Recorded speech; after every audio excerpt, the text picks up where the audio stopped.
Hello बच्चों, तो आज हम डिस्कस करेंगे अभी potential energy of a dipole in uniform electric field और साथ में कुछ न्यूमेरिकल्स जो नीट के एग्जाम में पूछे गए थे उनके बारे में भी डिस्कस करेंगे।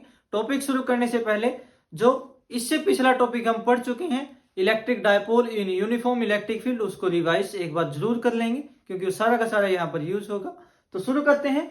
आज का हमारा topic potential energy of a dipole in uniform electric field. सबसे पहले तो पोटेंशियल एनर्जी क्या होती है डायपोल की? The energy due to its position in electric field, यानी इसकी पोजीशन के कारण जो एनर्जी होगी इलेक्ट्रिक फील्ड के अंदर उसको बोला जाएगा potential energy of a dipole in uniform electric field, और उसका जो डेरिवेशन है वो हम निकालेंगे। तो सबसे पहले जैसे कि हम पहले पढ़ चुके हैं अभी, यूनिफॉर्म इलेक्ट्रिक फील्ड में जब डायपोल को रखा जाता है तो उसके ऊपर दो फोर्सेज लगती हैं।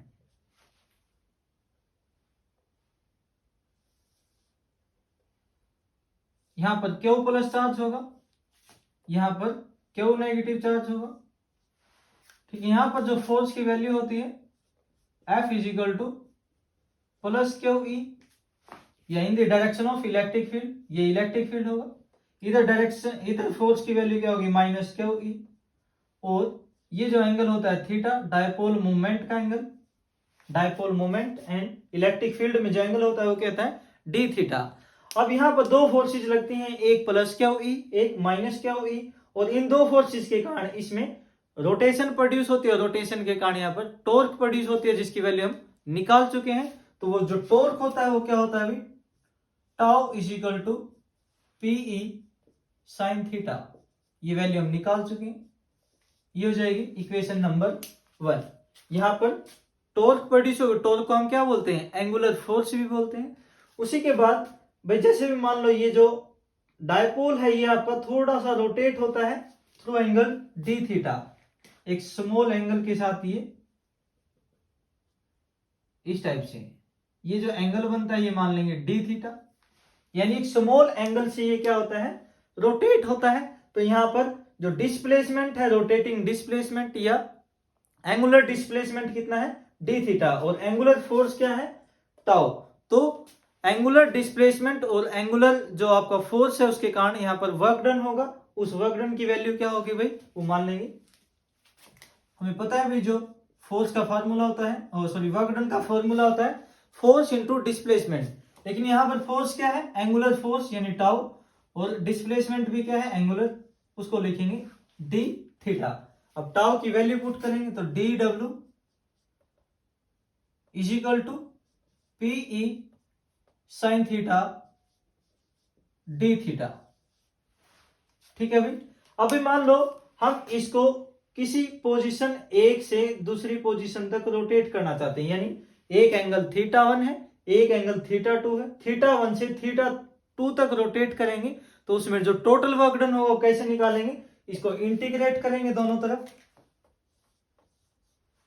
तो टोटल वर्क डन निकालने के लिए इसको इंटीग्रेट करेंगे। इंटीग्रेशन कहां से कहां तक? थीटा 1 से theta 2, p E sine theta d theta. ठीक है भाई, ये टोटल वर्क डन की वैल्यू आ जाएगी कहां से कहां तक? कोई पोजीशन थीटा 1 से लेकर थीटा 2 तक हम टोटल वर्क डन निकालें तो यहां पर टोटल वर्क हो जाएगा डी डब्ल्यू, यहां पर पीई बाहर आ जाएगा। इंटीग्रेशन में थीटा 1 थीटा 2 साइन थीटा और d theta, F is equal to minus क्या हुई, यहां लिख लें डी थीटा। ठीक है भाई, W is equal to p E. अब साइन थीटा का जो इंटीग्रेशन होता है क्या होता है? Minus cos theta. तो यहां पर माइनस कोस थीटा, लिमिट हो जाएगी थीटा 1 से थीटा 2। वैल्यू पुट करेंगे, लिमिट पुट करेंगे तो डब्ल्यू इज इक्वल टू, इस माइनस को बाहर देख लेंगे, माइनस पीई, अंदर थीटा की जगह पहले थीटा 2 फिर माइनस में थीटा 1, यानी cos theta 2 minus cos theta 1। यह आ जाएगा total work done in rotating a dipole from position theta 1 to theta 2, यानी एंगल जो होगा वो थीटा 1 से लेकर थीटा 2 तक, वो एंगल यहां पर भी हो सकता है, यहां पर भी, कहीं पर भी हो सकता है, थीटा 1 से थीटा 2 का वर्क डन हो जाएगा। और ये जो वर्क डन होगा ये किसकी फॉर्म में होगा भाई, in the form of potential energy. जो वर्क डन होता है वही आपका पोटेंशियल एनर्जी होता है। तो पोटेंशियल एनर्जी होगी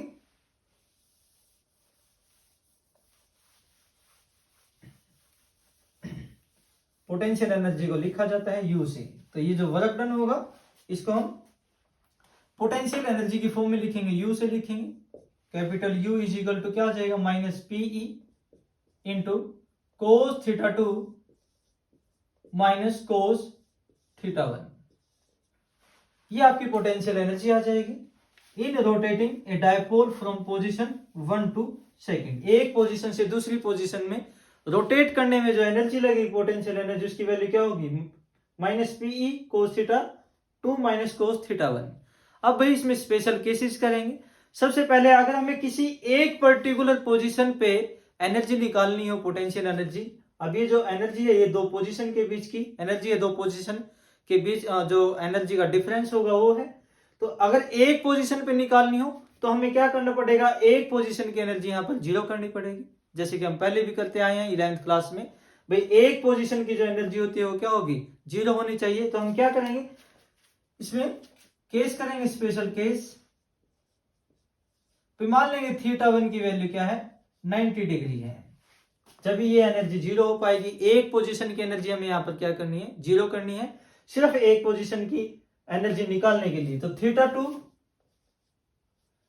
टू को मान लेंगे भाई थीटा, यानी पहले जो डायपोल रखा है वो आपका 90 डिग्री पे रखा हुआ है, फिर हम उसको किसी एंगल थीटा तक लेकर जाते हैं। तो यहां पर थीटा 1 की वैल्यू 90 डिग्री, थीटा 2 की वैल्यू थीटा। तो क्या हो जाएगी potential energy, U is equal to minus p E cos theta 2 की जगह क्या आ जाएगा भाई थीटा, माइनस कोस थीटा 1 की जगह क्या आ जाएगा 90 डिग्री। अब हमें पता है कोस 90 की वैल्यू क्या होती है, जीरो। तो पोटेंशियल एनर्जी क्या बचेगी, पीई कोस थीटा। तो ये जो एक्सप्रेशन आएगा U is equal to p E cos theta, this is the expression for potential energy at a particular position of dipole in a electric field. ये जो expression होगा U is equal to minus p E cos theta, ये बताएगा भाई potential energy किसी particular position पर dipole की electric field के अंदर क्या होगी, माइनस पीई कोस थीटा। तो पोटेंशियल एनर्जी का एक्सप्रेशन आ जाएगा। ठीक है भाई, अब हमें पता है ए डॉट बी क्या होता है, ए बी कोस थीटा। और ए बी कोस थीटा दिया होता है, हम उसको कैसे लिख सकते हैं, ए डॉट बी, यहां पर भी कुछ ऐसा ही है, पीई कोस थीटा है, तो इसको वेक्टर फॉर्म में लिखेंगे तो क्या लिख सकते हैं भाई, माइनस पी डॉट ई। ऑब्वियसली जो पोटेंशियल एनर्जी है वो क्या, ये स्केलर प्रोडक्ट है, तो इसका मतलब पोटेंशियल एनर्जी क्या है, यहाँ पर एक स्केलर क्वांटिटी है जिसको हम जूल में मेजर कर सकते हैं। एनर्जी को जूल में मापा जाता है, तो पोटेंशियल एनर्जी क्या है, पी डॉट ई। याद रखेंगे potential energy of a dipole in A particular position, ये होगी पीई। अब एक सेकंड केस भी आता है इसमें, अगर थीटा 1 की वैल्यू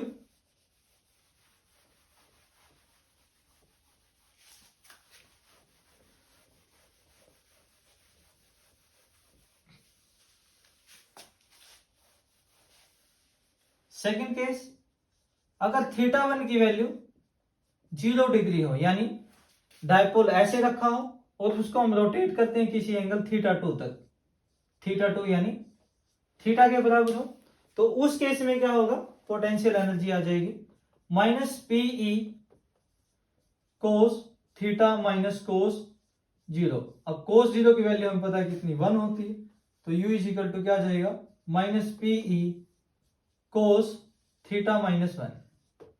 ठीक है भाई, ये दूसरा एक्सप्रेशन आ जाएगा। ये एक्सप्रेशन जो आएगा भाई, जब स्टार्टिंग में पोटेंशियल इलेक्ट्रिक फील्ड की डायरेक्शन में था, उस डायरेक्शन से लेकर किसी दूसरी पोजीशन पर लेकर जाते हैं, तो उसके लिए ये एक्सप्रेशन हो जाएगा U is equal to minus p E cos theta minus 1। ठीक है भाई, अब ये था हमारा topic potential energy of a dipole in uniform electric field. उसके बाद कुछ न्यूमेरिकल्स आज हम डिस्कस करेंगे। भाई न्यूमेरिकल्स जो है डायपोल से रिलेटेड जो इलेक्ट्रिक फील्ड में रखा हो।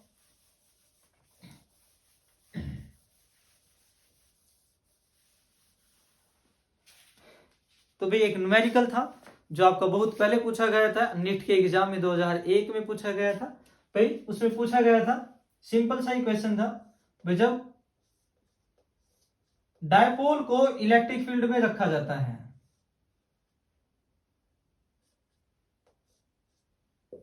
ठीक है, जब डायपोल को इलेक्ट्रिक फील्ड में रखा जाता है, आपको क्वेश्चन दिख भी रहा होगा स्क्रीन पर बराबर में, जब डायपोल को इलेक्ट्रिक फील्ड में रखा जाता है तो उसके ऊपर जो टॉर्क प्रोड्यूस होती है वो टॉर्क की वैल्यू क्या होती है, ठीक है। 4 ऑप्शन थे, 4 ऑप्शन थे। पहला ऑप्शन था tau is equal to minus p cross e. Second option था tau is equal to p cross e. Third option था tau is equal to minus p dot e. और फोर्थ ऑप्शन था आपका D option, tau is equal to plus p dot e. ठीक है भाई, तो इस टाइप से क्वेश्चन था ये सिंपल। ये ऑप्शन लिखे हुए थे minus p cross e minus p dot e plus p dot e. तो बताएंगे भाई जो इलेक्ट्रिक डायपोल है अगर उसको इलेक्ट्रिक फील्ड में रखा जाता तो उसके अंदर टॉर्क क्या थी, जैसे कि हम पहले आज भी हमने आपको बताया टॉर्क की वैल्यू क्या होती है, tau is equal to PE sine theta. और पीई साइन थीटा को हम वेक्टर फॉर्म में कैसे लिख सकते हैं, tau is equal to p cross e. तो कुछ इस टाइप से क्वेश्चन पूछा गया, सिंपल सा क्वेश्चन था। ठीक है, तो इनमें से कौन सा ऑप्शन सही हो जाएगा, बी। याद रखें माइनस प्लस का जरूर ध्यान रखें, यहाँ पर माइनस साइन नहीं था, यहाँ पर माइनस साइन भी गिवन था। और ये भी याद रखेंगे ये क्या होती है, पोटेंशियल एनर्जी का होता है। पोटेंशियल एनर्जी अभी हमने निकाला, यू इज इक्वल टू क्या होता है, p dot E with minus sign. तो माइनस साइन पोटेंशियल एनर्जी पूछ लिया जाए तो उसका आंसर ये हो जाएगा माइनस पी डॉट ई। लेकिन इसका आंसर क्या होगा, पी क्रॉस ई, जो कि बी ऑप्शन था। सेकंड क्वेश्चन एक पूछा गया था 2016 में, 2016 में। सिंपल से क्वेश्चंस आते हैं नीट के एग्जाम में, कोई ज्यादा मुश्किल क्वेश्चंस नहीं आते। जैसे भी एक यूनिफॉर्म इलेक्ट्रिक फील्ड है, क्वेश्चंस आपको दिखाई दे रहा होगा स्क्रीन पर। इसके अंदर एक पार्टिकल्स रखा जाता है जिसका मास m है और उसके ऊपर चार्ज q है। ठीक है भाई, मास कितना है, m है और चार्ज कितना है, q है। स्टार्टिंग में ये रेस्ट में है, जैसे ही हम इसको छोड़ेंगे रिलीज करेंगे तो ये y डायरेक्शन में मूव करता है, y डायरेक्शन में मूव करता है। कितना डिस्टेंस मूव करता है, y डिस्टेंस मूव करता है। ठीक है भाई, तो इसकी हमें काइनेटिक एनर्जी निकालनी थी। 2016 में पूछा गया था क्वेश्चन भाई, इसको जब m मास है, क्यों इसके ऊपर चार्ज है, तो जब इसको यहां से रिलीज किया जाएगा तो ये y डायरेक्शन में, x एक्सिस में y डिस्टेंस डिस्प्लेस होता है, y डायरेक्शन y डिस्टेंस तक ये ट्रेवल करता है। तो y डिस्प्लेसमेंट पे इसकी काइनेटिक एनर्जी क्या होगी वो निकालनी थी। तो हमें पता है काइनेटिक एनर्जी का फार्मूला क्या होता है, हाफ एम वी स्क्वायर। ठीक है भाई, हाफ एम वी स्क्वायर। अब हमें यहाँ पर मास तो गिवन है, v की वैल्यू हमें निकालनी। न्यूमेरिकल सोल्व करने का एक बेस्ट तरीका ये होता है, जो चीज पूछी गई है उस फॉर्मूले को हम एक बार लिख लेंगे, अगर उसमें फिर हम वैल्यू पुट करेंगे, जो चीज नहीं है फिर दोबारा उसका फॉर्मूला लिखेंगे, वो चीजें हम दोबारा से निकालेंगे। तो सबसे पहले हमें क्या निकालना है यहाँ पर, वी स्क्वायर। अब हमें पता है भाई v square minus u square is equal to क्या होता है, 2as। अब वी स्क्वायर या v इज इक्वल टू क्या होता है, u प्लस ए टी। वहां से भी निकाल सकते हैं लेकिन टाइम निकालना पड़ेगा। यहाँ पर क्या गिवन है, डिस्प्लेसमेंट गिवन है, तो डिस्प्लेसमेंट के लिए ये फॉर्मूला ठीक रहेगा, v square minus u square is equal to 2as। अब है इस फॉर्मूले में u की वैल्यू हमें पता है, स्टार्टिंग में ये रेस्ट में था तो u की वैल्यू तो 0 हो जाएगी। a की वैल्यू हमें निकालनी है, s की वैल्यू हमें पता है कितना डिस्प्लेसमेंट हुआ है, y डिस्प्लेसमेंट हुआ, तो यहाँ पर s की वैल्यू तो y हो जाएगी, v स्क्वायर u की वैल्यू 0, 2a, s की वैल्यू कितनी, y। अब हमें a की वैल्यू निकालनी है, तो हमें पता है f is equal to charge के ऊपर जो फोर्स होती है वो कितनी होती है, F is equal to q E. ऐसे ही F इजिकल टू दूसरी जो फोर्स होती है वो क्या होती है, एम ए। यहां से दोनों इक्वल पुट करेंगे तो एम ए इजिकल टू क्या आ जाएगा, क्यू ई। ए की वैल्यू क्या होगी, क्यू ई बाय एम। इस ए की वैल्यू को यहां पर पुट करेंगे तो वी स्क्वायर इजिकल टू क्या आ जाएगा भाई, v square is equal to a की value q E by m into y. ठीक है, इस वैल्यू को हम पुट करेंगे अब यहां पर काइनेटिक एनर्जी में पुट करेंगे तो काइनेटिक एनर्जी क्या हो जाएगी, kinetic energy is equal to half m. V square की वैल्यू हम निकाल चुके हैं, क्या है, two q E y by m. तो एम से एम कैंसिल, टू से टू कैंसिल, और काइनेटिक एनर्जी क्या आ जाएगी भाई, क्यू ई वाई। ये भी आसान सा क्वेश्चन था। जब किसी चार्ज पार्टिकल को यूनिफॉर्म इलेक्ट्रिक फील्ड में रिलीज किया जाता है तो उसकी काइनेटिक एनर्जी क्या होती है, क्यू ई वाई। ठीक है भाई, सबसे पहले हम क्या निकालेंगे, इसकी वी स्क्वायर की वैल्यू निकालेंगे और वी स्क्वायर की वैल्यू यहां पर पुट कर देंगे। ठीक है भाई, ये था एक आसान सा क्वेश्चन, 2016 में पूछा गया था। ऐसे ही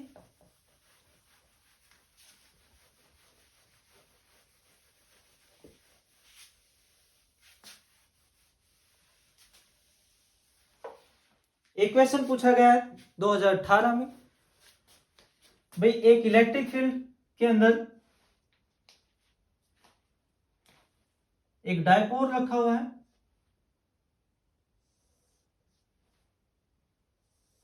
ये इलेक्ट्रिक फील्ड है ई। इसके अंदर एक डायपोल रखा हुआ है जो एंगल बनाता है थीटा, 30 डिग्री। यहां पर एंगल 30 डिग्री, पी की वैल्यू, एक डायपोल जिसका डायपोल मोमेंट जो है पी, वो इलेक्ट्रिक फील्ड के साथ कितना एंगल बनाता है, थीटा डिग्री। क्वेश्चन आपको स्क्रीन पे दिखेगा। ठीक है भाई, उसके बाद इसमें जो इलेक्ट्रिक फील्ड की वैल्यू है वो गिवन है 4 इंटू 10⁵ न्यूटन पर कूलम। ठीक है भाई, दूसरा इसमें गिवन है टॉर्क की वैल्यू, टॉर्क की वैल्यू आपकी 4 न्यूटन मीटर। उसके बाद गिवन है डायपोल लेंथ, यानी 2L की वैल्यू गिवन है। डायपोल लेंथ कितना है, 2 सेंटीमीटर। अब इसको आप चेंज करेंगे, सेंटीमीटर या मीटर में चेंज करेंगे तो 2 इंटू 10⁻⁻2 मीटर हो जाएगा डायपोल की वैल्यू। और डायपोल लेंथ की वैल्यू कितनी है, 2 इंटू 10⁻⁻2 मीटर। इलेक्ट्रिक फील्ड की वैल्यू गिवन है, टाउ की वैल्यू गिवन है। आपको इसमें चार्ज की वैल्यू निकालनी है। किसकी वैल्यू निकालनी है, क्यू की वैल्यू निकालनी है। अब हमें पता है जब यहां पर डायपोल रखा होता है इलेक्ट्रिक फील्ड के अंदर, तो यहां पर टाउ का जो फॉर्मूला होता है वो क्या होता है, पीई साइन थीटा। अब पी जो होता है उसकी वैल्यू क्या होती है, क्यू इंटू 2L ई साइन थीटा। सिंपल सा क्वेश्चन था, इजी सा क्वेश्चन। अभी 2016 में पूछा गया था, 2016 में पूछा गया था न्यूमेरिकल।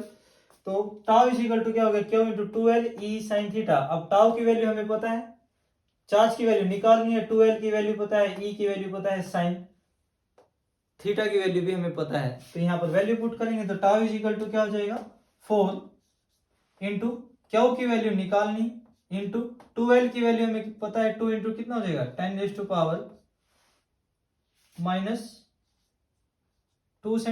मीटर इंटू ई की वैल्यू कितनी है, 4 इंटू 10⁵ न्यूटन पर coulomb into sine theta sine 30। ठीक है भाई, साइन 30। अब सारी की सारी जो वैल्यू है उनको सोल्व करेंगे तो क्या हो जाएगा भाई, 4 is equal to q into 2 into 4 8, 10⁻⁻2 10⁵ कितना बचेगा, 10⁻3 बचेगा। साइन 30, साइन 30 की वैल्यू कितनी होती है, साइन 30 होता है भाई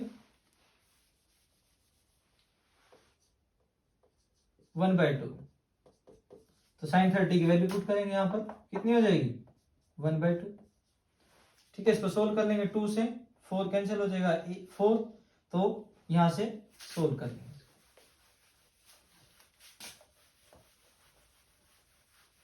तो क्यू की वैल्यू क्या आ जाएगी, क्यू इज इक्वल टू, इधर 4 था, इस 4 को इसके नीचे ले आएंगे तो डिवाइड बाय 4, इस 10 को भी नीचे लेके आएंगे 10⁻3, तो क्या आंसर आ जाएगा, 4 से 4 कैंसिल, 1 इंटू 10⁻³ कूलम, या क्यू इज इक्वल टू 10⁻³ को क्या बोल सकते हैं, मिली कूलम, 1 मिली कूलम। ठीक है भाई, ये न्यूमेरिकल्स आपका 2016 में नीट के एग्जाम में पूछा गया था, इजी सा न्यूमेरिकल था, सोल्व कर सकते हैं। ऐसे ही एक थोड़ा सा हाई लेवल का न्यूमेरिकल्स उसमें पूछा गया था, एक थोड़ा सा आसान सा क्वेश्चन है, कोई ज्यादा मुश्किल नहीं है। ठीक है भाई, अब क्वेश्चन क्या था, क्वेश्चन आपकी स्क्रीन पे भी आपको दिखाई दे रहा होगा। तो यहां पर भाई एक इलेक्ट्रॉन है, और एक प्रोटॉन है। प्रोटॉन को हम E पॉजिटिव से लिख लेते हैं भाई, ये क्या है, इलेक्ट्रॉन, ये प्रोटॉन। अब ये जो इलेक्ट्रॉन है, ये इलेक्ट्रिक फील्ड जिसकी डायरेक्शन इस इलेक्ट्रॉन की तरफ है, उसकी तरफ मूव करता है, कुछ ऐसे गिवन है। लेकिन यहां पर जो प्रोटॉन है वो एक इलेक्ट्रिक फील्ड जो इससे अपोजिट डायरेक्शन में उसकी तरफ मूव करता है। ठीक है भाई, यहां पर जो इलेक्ट्रॉन है उस इलेक्ट्रिक फील्ड में मूव करता है जिसकी डायरेक्शन ऊपर की तरफ है। यहां पर जो इलेक्ट्रॉन है वो इस तरफ, प्रोटॉन है वो इलेक्ट्रिक फील्ड जिसकी डायरेक्शन नीचे की तरफ है उसकी तरफ मूव करता है। दोनों ही h हाइट पर है। कितनी हाइट पर है, h हाइट पर है। ठीक है भाई, दोनों ही क्या है, h हाइट पर है। तो यहां पर हमें बताना है भाई जो प्रोटॉन है या इलेक्ट्रॉन है, प्रोटॉन या इलेक्ट्रॉन में से दोनों में से कौन सा चार्ज जल्दी पहुंचेगा, कौन सा चार्ज कम टाइम लेगा नीचे पहुंचने में। तो यहां पर सबसे पहले भाई हम क्या करेंगे, हमें पता है F इज इक्वल टू क्या फॉर्मूला होता है, क्यू ई, इलेक्ट्रिक फील्ड के अंदर।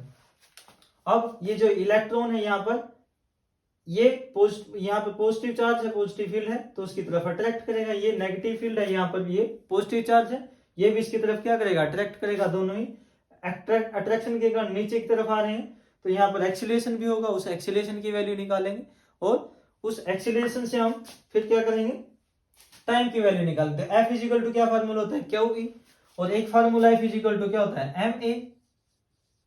तो दोनों को इक्वल पुट करेंगे तो m a is equal to क्या हो जाएगा, Q into E.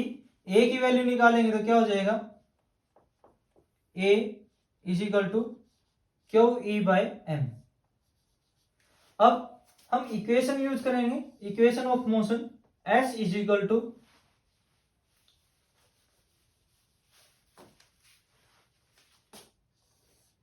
S is equal to ut plus half at square. अब स्टार्टिंग में दोनों ही पार्टिकल क्या थे, रेस्ट में थे, तो u की वैल्यू क्या हो जाएगी 0 और s की वैल्यू क्या है यहाँ पर h। डिस्प्लेसमेंट कितना गिवन है h, ये वैल्यू 0 हो जाएगी प्लस हाफ a की वैल्यू हम निकाल चुके हैं, क्या है क्यू ई बाय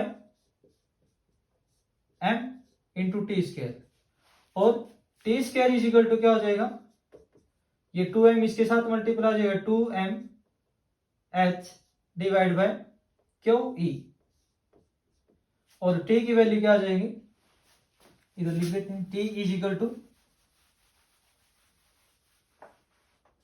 तो t इज इक्वल टू क्या आ जाएगा, under root 2m h by q E. ठीक है भाई, यहां से दोनों तरफ स्क्वायर रूट करेंगे तो t इज इक्वल टू क्या आ जाएगा 2m h बाय क्यू ई। अब यहां पर h भी दोनों के लिए फिक्स है, दोनों के इसमें कांस्टेंट है, E भी इलेक्ट्रिक फील्ड भी क्या है कांस्टेंट गिवन है दोनों में, चार्ज की वैल्यू दोनों पे बराबर होती है, प्रोटॉन पे भी और इलेक्ट्रॉन पे, दोनों चार्ज की वैल्यू क्या होती है, इक्वल होती है, लेकिन अपोजिट होती है, माइनस साइन का ही डिफरेंस होता है। टू भी कांस्टेंट है, सिर्फ मास अलग अलग होता है, इसका मास अलग होगा, इसका मास अलग होगा। तो यहाँ पर T इज डायरेक्टली प्रोपोर्शनल किसके हो जाएगा, रूट एम, क्योंकि बाकी सारी की सारी वैल्यू क्या है, कांस्टेंट, ये भी कांस्टेंट, ये भी। तो T is directly proportional to root m, तो रूट एम के, यानी जिसका मास जितना ज्यादा होगा वो टाइम भी उतना ही ज्यादा लेगा। तो यहाँ पर इलेक्ट्रॉन का मास क्या होता है, कम होता है, प्रोटॉन का मास क्या होता है, ज्यादा होता है। तो कौन सा ज्यादा टाइम लेगा, प्रोटॉन ज्यादा टाइम लेगा। यही क्वेश्चन पूछा गया था भाई, कौन सा पार्टिकल जो है वो ज्यादा टाइम लेगा। तो जिसका मास जितना ज्यादा होगा वो उतना ही ज्यादा टाइम लेगा h हाइट से इलेक्ट्रिक फील्ड आने में। तो यहाँ पर इलेक्ट्रॉन का मास कम है, प्रोटॉन का मास ज्यादा है। तो ये यहाँ पर मास प्रोटॉन का ज्यादा है, तो टाइम भी कौन ज्यादा लेगा, प्रोटॉन लेगा। तो ठीक है भाई, ये कुछ न्यूमेरिकल्स थे आज के टॉपिक के साथ। अभी के लिए इतना ही, धन्यवाद।